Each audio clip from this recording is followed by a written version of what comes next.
புதிய ஏற்பாடு மத்தேயு நற்செய்தி முன்னுரை. ஆசிரியர் இயேசு கிறிஸ்து நிறுவிய இறையாட்சி பற்றிய நற்செய்தியை திருத்தூதர் மத்தேயு முதலில் எழுதினார் என்றும் அதனை அரமேய மொழியில் எழுதினார் என்றும் திருச்சபை மரபு கருதுகிறது. எனினும் இன்று நம்மிடையே இருக்கும் கிரேக்க மத்தேயு நற்செய்தி நூல் ஒரு மொழிபெயர்ப்பு நூலாக தோன்றவில்லை. இயேசுவை பின்பற்றிய ஒரு திருத்தூதர் தாமே நேரில் கேட்ட நிகழ்ச்சிகளை நூலாக வடித்திருக்கிறார் என்பதை விட, அவரது வழிமரபில் வந்த சீடரோ குழுவினரோ இதனை தொகுத்து எழுதியிருக்க வேண்டும் எனக் கொள்வதே சிறப்பு. சூழல்: எருசலேம் கோவிலின் அழிவுக்கு பின்னர் யூத சங்கங்கள் கிறிஸ்தவர்களை துன்புறுத்திய ஒரு காலகட்டத்தில் இந்நூல் எழுதப்பட்டிருக்க வேண்டும்.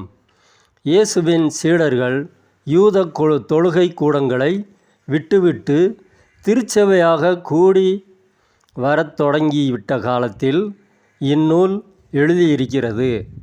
அத்தகைய தொடக்க கால திருச்சபைக்குள்ளும் அறம், மன்னிப்பு, நல்லுறவு ஆகியவை இன்றியமையாதவை என கற்பிக்க வேண்டிய சூழல் காணப்படுவதையும் இதை படிப்பவர் உய்த்துணரலாம். உள்ளடக்கம்: கிரேக்க மொழி பேசும் யூதர் நிறைந்த அந்தியோக்கியா போன்ற நகரங்களில் யூத கிறிஸ்தவர்களும் பிற இனத்து கிறிஸ்தவர்களும் திருச்சபையில் உறுப்பினர்களாக இருந்தனர். இவர்களுக்குள் பல சிக்கல்கள் இருந்தன. இது தவிர யூத கிறிஸ்தவர்கள் பலர் மற்ற யூதர்களால் துன்புறுத்தப்பட்ட நிலையில் மனத்தளர்ச்சியடைந்து இருந்தனர். இயேசுதான் உண்மையான மெசியாவா என்ற ஐயப்பாடு அவர்கள் உள்ளத்தில் எழுந்தது. இச்சிக்கல்களுக்கு தீர்வு காண இந்நூல் எழுதப்பட்டிருப்பதாக தெரிகிறது. யூதர்கள் எதிர்பார்த்திருந்த மெசியா இயேசுதாம் என யூத கிறிஸ்தவர்களுக்கு அழுத்தமாக இந்நூல் கூறுகிறது. அவர் இறைமகன் என்பது வலியுறுத்தப்படுகிறது. அவருடைய வருகையில் இறையாட்சி இலங்குகிறது எனும் கருத்தும் சுட்டிக்காட்டப்படுகிறது. யூத கிறிஸ்தவர்கள் பிற இனத்தாரையும் சீடராக்கும் பணியை செய்ய இந்நூல் அறைகூவல் விடுக்கிறது. பிற இனத்தார் திருச்சட்டம் பெறாதவர்கள். இப்போது அவர்கள் கிறிஸ்தவர்களாக மாறிடினும் திருச்சட்டத்தின் உயர்வு பற்றி அவர்களுக்கு சொல்லப்படுகிறது. கிறிஸ்து திருச்சட்டத்தின் நிறைவு எனவும் வலியுறுத்தப்படுகிறது.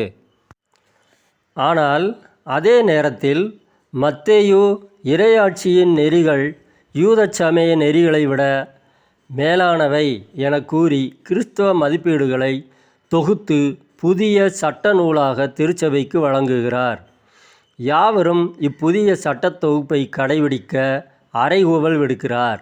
மத்தேயு 28:20. இதற்கு இயேசுவின் வாழ்க்கை நிகழ்வுகள், முக்கியமாக அவரின் கலிலேய பணிகள் எவ்வாறு அடிப்படையாக அமைகின்றன எனவும் இந்நூல் சுட்டிக்காட்டுகிறது. இந்நூலில் கிறிஸ்தியல், திருச்சபையியல், நிறைவுகால இயல் ஆகியவற்றிற்கான அடிப்படைகள் பிணைந்து கிடக்கின்றன. அமைப்பு: திருச்சட்ட நூலில் 5 நூல்கள் அமைந்திருப்பது போல் இந்நூலிலும் முகவுரை, முடிவுரை நீங்களாக 50 பகுதிகள் அமைந்திருக்க காணலாம். ஒவ்வொரு பகுதியிலும் ஒரு நிகழ்ச்சி பகுதியும் ஓர் அறிவுரை பகுதியும் காணப்படுகின்றன. முன்னுரை: இயேசுவின் பிறப்பும் குழந்தை பருவமும் 1-2 அதிகாரங்கள். பகுதி 1: விண்ணரசு பறைசாற்றப்படல். அதிகாரம் 3-7 முடிய. 1. நிகழ்ச்சி 3-4 அதிகாரங்கள். அறிவுரை 5-6-7 அதிகாரங்கள். மழைப்பொழிவு. பகுதி 2: விண்ணரசு பணி 8-10 அதிகாரங்கள். 1. நிகழ்ச்சி 8-9 அதிகாரங்கள். 2. அறிவுரை அதிகாரம் 10. திருத்தூது பொழிவு. பகுதி 3. பகுதி 3 விண்ணரசின் தன்மை. அதிகாரம் 11:1 முதல் 13:52 முடிய.